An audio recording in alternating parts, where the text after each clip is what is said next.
về rồi, dù nhau đi con hái dâng mẹ, muôn hoa thơm tỏa gần xa, tình mẹ thương ý càng bao la. Hoa thật rực rỡ con dâng lên muôn ý thơ, mùi hương càng ngát thơm bay, tình con dâng mẹ càng đầy. Hai bông hoa đầu là lao công vất vả rải rầu bao năm tháng. Chào mẹ nhân ái, con cúi đầu khấn vái. Mẹ nâng đỡ con hôm nay cũng như ngày mai, suốt đường dài dù gánh nặng hai vai. Mùa hoa này đã về rồi, dù nhau đi con hái dâng mẹ, muôn hoa thơm tỏa gần xa, tình mẹ thương ý càng bao la.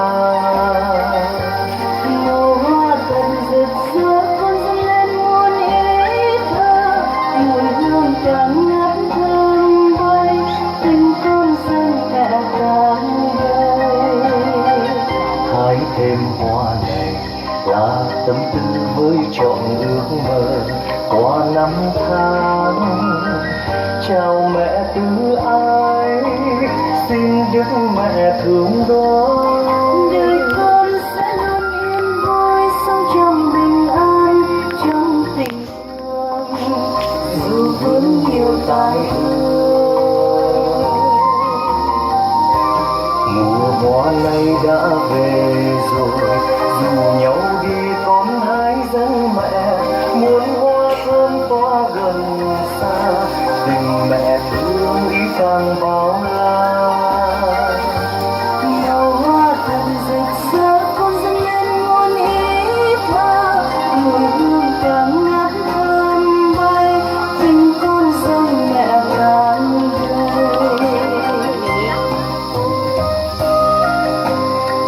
Não ia dar de quê?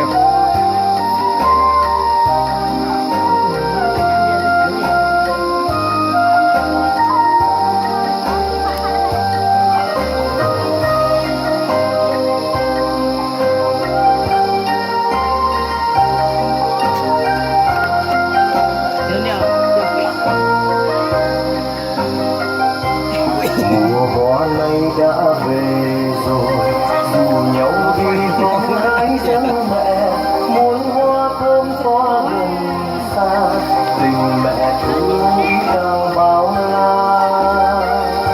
Màu hoa thật rực rỡ con dâng lên muôn ý thơ, mùi hương càng ngát thơm bay, tình con dâng mẹ càng đầy.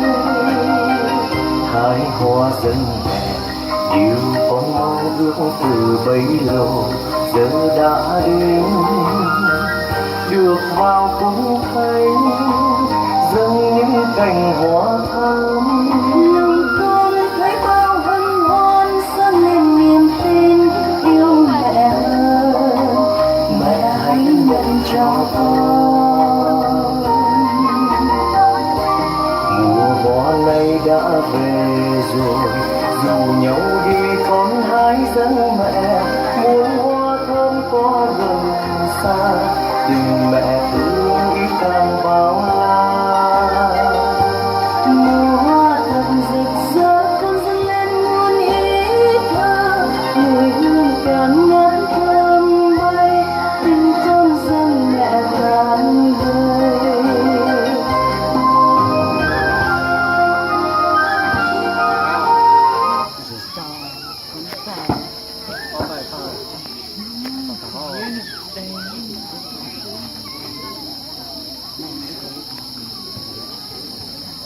Tạo mà.